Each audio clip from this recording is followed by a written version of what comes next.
the wrong week to quit sniffing glue.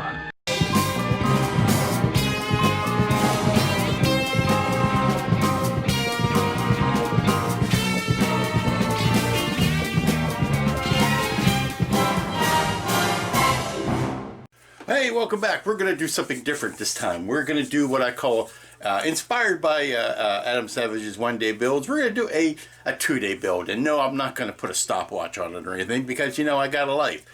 But I've got a small project that I should be able to knock out pretty quickly that I didn't want to lump in with other projects. So I'm going to carve out these couple of days and build this project. It's something I've had in the stash for a while, something I promised I would get to, and now's as good a time as any. So let's get to the getting to it.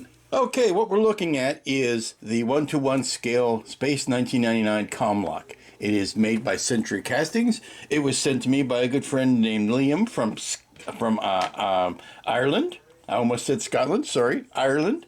It's something that I've had for a while, and I promised Liam I would get to. I saw one sitting on his shelf. We do across the pond chats, and I saw the box sitting on his shelf, and I inquired where I might be able to get one of those. And he very kindly not only sent this, but he sent a finished stun gun in the same scale. Now, this is what I would call a throwback resin kit. It's chunky resin. It's well cast, but it's got, you know, obviously a lot of sanding that needed to be done to it. It's got the most iffy decals I've ever seen. I don't know how many of these I'm going to be able to keep. It's got some plant-on parts to make some of the accents. It has a picture on the cover of the box, and it has an instruction sheet that is probably, you know, next to of no use. But that's okay because it's a Commlock. It's a 1:1 scale prop, which I really like doing 1:1 scale props. And it's like I said, it's 4 pieces. We can put this together, but it does take some preparation. Now, like I said, this is it's going to be a quickie build. I've not just opened the box or anything. I mean, obviously I started on this yesterday, and what I did was took out the pieces and I washed them up real good, and I left them to soak overnight in the soapy water, so as to get any release agents off of this, so that the paint will stick nice and good. And then I started acquiring my references, and the references for this thing are wide and varied. I always like taking screen grabs if I can, because then you know what you're dealing with. There are different philosophies over what color these are painted. Are they white? Are they off-white? Are they gray? Are they beige like everything else in the show? I'm going to settle for a light gray, light enough that white details will still show up against it, but not so dark that it looks like a dark gray. I'm also going to be using a lot of vinyl on this. I'm going to be, a lot of these raised details, like these lines here, are meant to be painted. Well, I'm just going to cut a strip of black vinyl and put it over those and dress those up.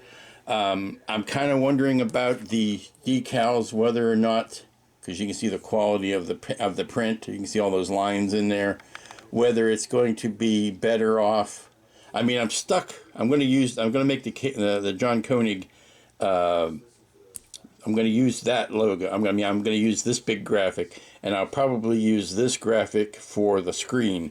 But whether or not I'm going to use the numbers is anyone's guess, because I can see if I can cut vinyl that small and just put vinyl over top of the buttons. I think that might act better. But the first thing I need to do is I've cleaned these up a bit. I've sanded them. I've taken a file and, you know, knocked the corners off of these so that, you know, don't injure yourself on it. But first thing I need to do is the limited amount of construction that needs to get done. And for that, I've got my 1-minute epoxy and some CA if I need it. Again, these are the little plant-on parts that I will go on later. But first thing we need to do is get this put together and primed. Okay, it took a scant few minutes, but the Moon's favorite garage door opener is all in one piece. There's a belt clip that goes back here that I am going to, I've got to glue it on. I'm going to epoxy it on because it needs to be on good and strong. but I want to make sure this joint here is cleaned out before I put that on there. So I'm letting the epoxy set up for a bit. I used the epoxy long enough to get that the bottom tube in place, and then I filled in around it with CA to strengthen that joint. But everything here is coming together pretty neatly. Like I said, it's not a complicated build, certainly not much of a head scratcher, but let's go have some fun with reference material. Okay, here's probably the best reference that I could dig up. It shows the beigeness or the slight graying of this kit or of this Commlock that is enough of a way. It's far enough away from white that the white does show up against it, and you can still put your other details on it. Some black, some white, some silver, but it's not the silver body of the stun gun. It's more of a creamy color, maybe a warm gray. I think there's a warm gray that I've got that will match that. Let's see, I'll go back and find another reference here. You have all of these different, here's what I was talking about not wanting to do. I don't want to do this gray version. I want it to be more of this color than this color. And let me see, of course, you know, the genius that is Tesla B or Teslab on Hobby Talk, he's actually made his functional, and you can check out videos of functioning Commlocks that actually have video signals going into them and are self-contained and are wonderful, beautiful things, which only shows us how much more advanced we've come than what the prop was on television, because the prop on television was mighty, mighty rough, and even down to the point where the images were black and white. I always thought that was strange, that they had little tiny black and white monitors and they couldn't even muster a color television for these Commlocks. Now let me see if I can find another good reference. Century Castings, what do you know? That's the one that I'm building right now. That shows the that's the kit. So let me there you go. That's what it should look like, and that's going to give me the definitive guide for all of the rest of the little decal-y things that are going to go on it. See there? Yep, that's exactly the kit I've got. So that tells me what I need to do as far as putting all of the little decals in. There you go. So that gives me my good photo, or my good, as good as references I'm going to get. But even here you can see how rough it is. I think I'm going to try to cover my white buttons with white vinyl. We'll have to see, because if I can cut the numbers in white vinyl, and I can cut the block covers in white vinyl, then that may be the way to go. We will see. Okay, I find this interesting because I was looking around to see, in some places the numbers on the buttons are in the center of the button, and sometimes they're down in the corner. So I wanted to see if I could find some references, and I found this hilarious page. Look at, well, let me see if I can scroll in here. Look at John's buttons on this version of the Commlock. Like, they're just all over the place. And apparently that prop shows up. John has that a lot. There's Helena's. She's got her buttons, her 9 buttons, nicely lined up, and his are all just nuts. And there it is again with the nutty Commlock. And then Helena loses her number 1, so I guess she can call anybody that doesn't have a 1 in the number. And that prop makes an appearance several times.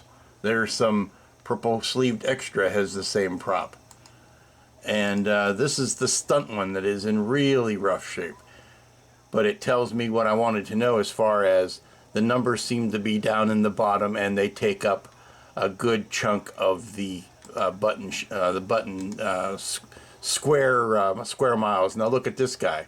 This is the Helena one with, again, no numbers on the buttons at all. So when it comes to consistency, there doesn't seem to be a lot of it. But that kind of stuff is good to know.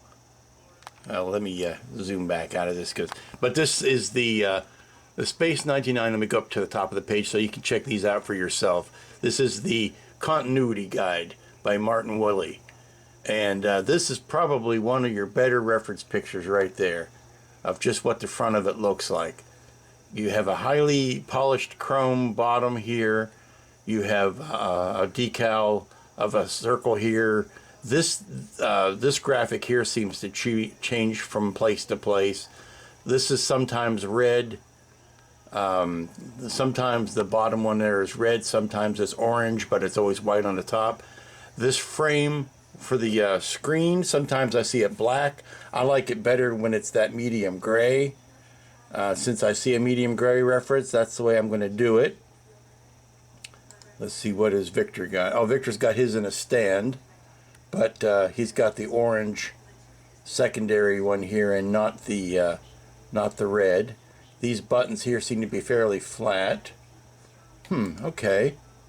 This is the stand that it's sitting in, the reader. Interesting. There's Commissioner Simmons' version. It has the chrome dial here, and then it looks like just a regular black circle there. He's also got Koenig's in his hand, or Koenig or Koenig. I'm used to Walter Koenig, so that's how I pronounce it. I pronounce it like Koenig, although I do know they call him Koenig in the series. But you have the silver circle here, and then, or the chrome circle here, and then just a black circle there. These areas, well, these things will all be easy enough to trim out in vinyl rather than trying to paint. I'm just going through these picture by picture, and there you go. You see the I believe this was a larger mock-up screen that they used so that they, whenever they wanted to do an insert of a TV of what was going on the Commlock, and in more detail than what the actor was just holding it, I think they made this oversized frame to treat like an insert. Let me see. Here's a see, there's a medium gray as opposed to a black frame, and again orange for the second raised surface, and then white at the top. These are the stunt damaged ones. So here you can see the buttons were even just painted on. They weren't raised or anything. This was clearly made as a hollow prop with little to no regard for accuracy of detail. But it has the red one there. Okay, so this is the stuff and there, Sandra, no numbers on hers. Helena, no numbers on hers. Again, a wonderful resource for this type of thing. It appears to me that none of them, unless they were being used in close-up, the hero versions, even bothered to have the numbers painted on them. There's Trusty Allen here. Yeah, everyone seems to be holding it the same way. This guy's using it right though. This is how you put yourself on camera, because you had to be looking at the screen for the little camera to pick you up. John's using it right there. Even the caveman, it's so simple, even a caveman can use it. But he seems to have the one that has the detail simply painted on and not raised buttons there. And now Helena's going to try to open the garage door. Okay, I've got a preliminary coat of primer on the Commlock. I've discovered something I was suspecting but wasn't quite sure, so I tested it on a scrap, and that is that these decals are in fact printed on clear, which means every place the decal goes, I'm going to have to paint white behind it, because the photos, particularly the photo of John that goes on the side there, that needs to be a black and white photo. There is no white behind that. So I'm going to have to paint a white shape here and match it to the dimensions of this. Same thing same thing with the screen here. I'm going to have to paint white in there so that we don't lose all of that detail into a gray screen. So wasn't what I was wanting to do, but I thought I would check that out before I got too far down the road. So now I know I need to map out areas of white. Now my only question is whether or not it's going to be white vinyl or white paint. A white vinyl would give a very glossy surface for the decal to stick to, which would be good. Also would give a little bit of dimension, which if you had a placard that was, you know, stuck on the side of the Commlock would be logical. So we're going to have to see. I think that might be the best way of handling that problem, since I'm going to be doing white raised details elsewhere, to do the white block as a shape. Okay, so I've got the first coat of primer on here, and I've done some sanding, a little bit of leveling off and truing up of angles and stuff. And what I want to do now is put a second coat on and let that dry, and then we can start on the base ivory colored coat. I've got this little block in here now so that when I go to epoxy and the belt clip later, it will be sticking to raw resin rather than trying to affix itself to the primer paint. So let's get another coat of primer on this. Okay, painting is progressing on the Commlock. Now I'm going to mix up something special here because I'm not finding anything exactly the way I want. So it's going to be like half and half, half medium gray, half buff, and half white. And yes, that comes up into 3 halves. So yeah, it's going to be a mixture of these colors. Just enough, probably a medium gray and a white with just enough buff to warm it up. And then what we're gonna do is we're just gonna start spraying, and then we'll continue on. The nice thing about this top part being gray is I can use it as a base. It's funny because that part's gray, this part's chrome, but everything else in between gets paint. So we can use these 2 areas to kind of hold on to it while we're painting the rest. Okay, the lock has got a good couple of coats of this mixture on it. It's a nice mid-range color, halfway between the beige and the warm gray, or medium gray, which is actually kind of a warm gray.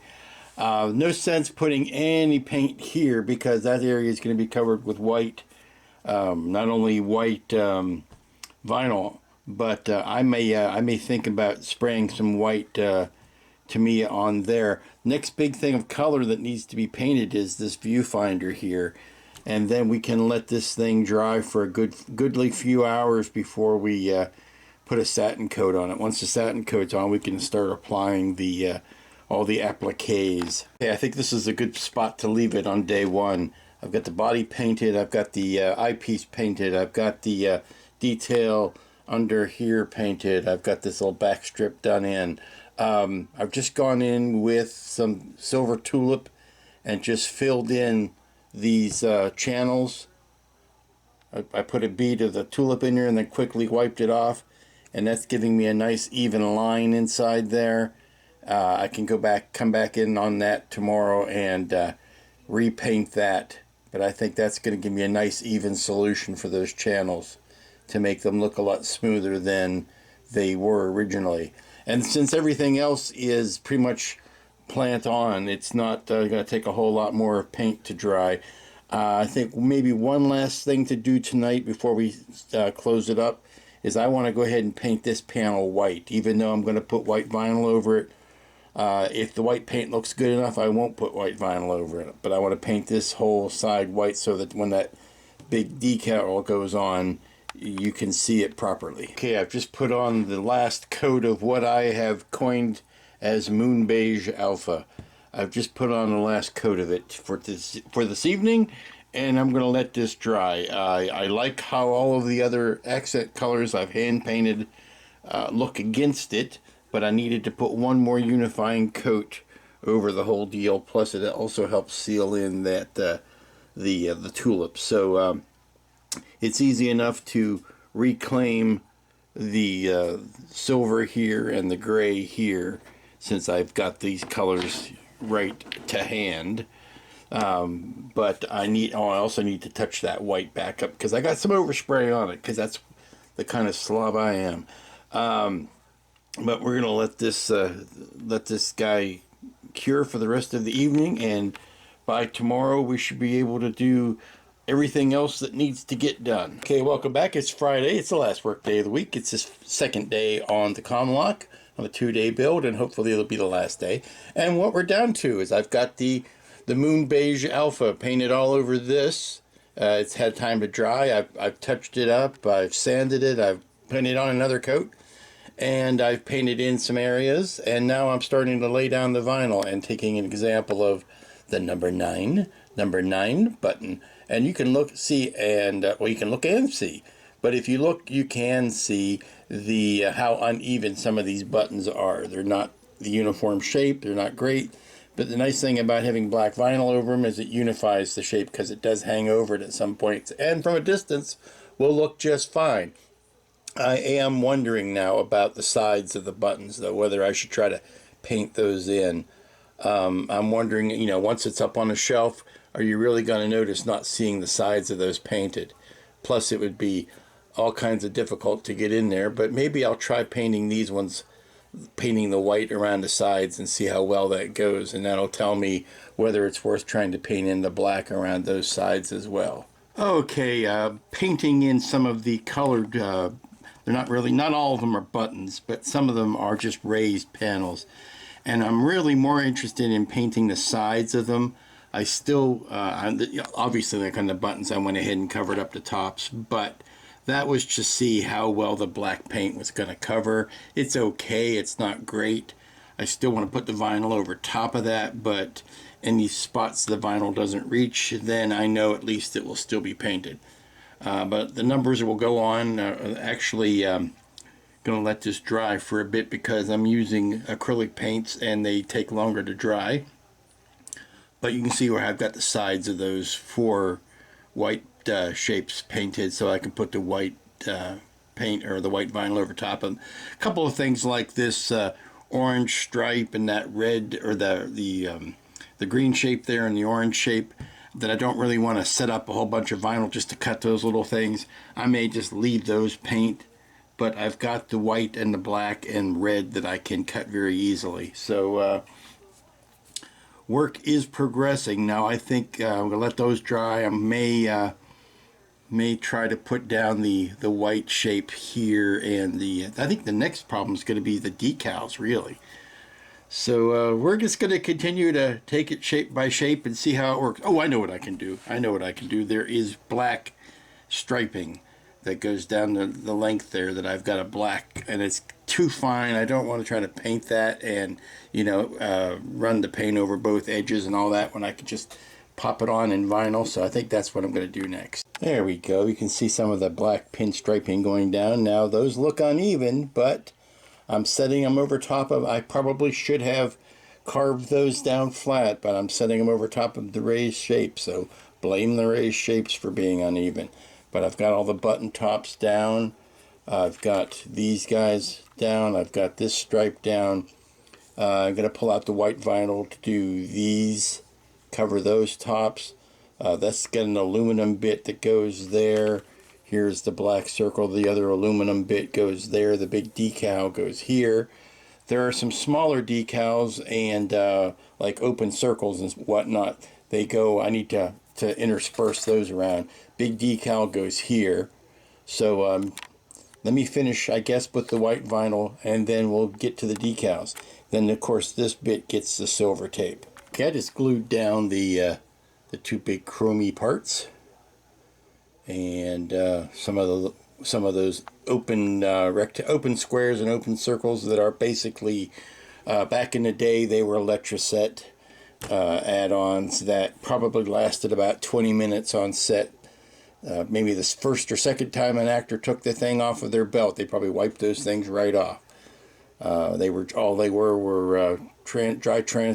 rub transfers, and they were not known for being very resilient Back in the day when I was still doing graphic arts, they were only used long enough. Well, sometimes they were used in ad mock-ups, but they were mostly only used long enough to get them to the stat camera where you could shoot an actual process photo of them. So here they will last for as long as they need to. So the last thing really is to put the two decals on. The one big decal that goes here and the one big decal that goes there. I'm sorry, three decals. There's the last decal that goes up in there, and before that can go down, I actually have a white picture tube shaped piece of white vinyl to go there so that the decal will be white behind that. Since the decals themselves are not backed in white, I need to put a white shape there, much like I had to paint this wall white for the decal that goes there. Okay, the decals are down, and I gotta tell you, it makes all the difference in the world putting that white backing on it. That scratch in the blue, that's in the decal, that's in the printing. Not the greatest, like I said, not the greatest of printing on these decals. I want to say that the blacks, they look a little bit better in place than they did on the sheet, so give that to them. Here's the screen at the top again. Without having that white shape behind it, it would have been completely lost. So I'll pat myself on the back for that one. A couple of little things to touch up. I want to brush over that silver plate one more time, bring that back up, but I want to do that after I have clear coated those decals in with a little flat. I'm going to let that dry for at least a few hours, maybe not even today. But I want to flat coat over top of these decals and then wrap the silver tape around the bottom there, and we will be done. I'm sorry, one last thing. I can do that, and I can do that now actually, is I need to epoxy in the belt clip. I've been hanging back on that. And now I think I've got enough area done and handled where I can mix up some 1 minute epoxy and epoxy that belt clip in. Okay, I've got the belt clip in there epoxied in. I've got the just some business cards and whatnot holding that up to the right orientation. And I'm letting decals set, then I am letting paint dry, and I am walking away and getting some lunch. And there you go, ladies and gentlemen, the finished Commlock. Now, I might want to put a speck of flat over this decal and maybe a speck of flat over that decal, but by and large it's done. The chromes are all chroming, the vinyls are all vinyling.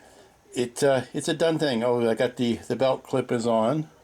It's even got a little bit of spring to it. I don't want to put it under too much stress, but it's epoxied in. But there you go. Oh, I want to see the screen here. Nice, and I did keep the gloss over that decal. But there you go.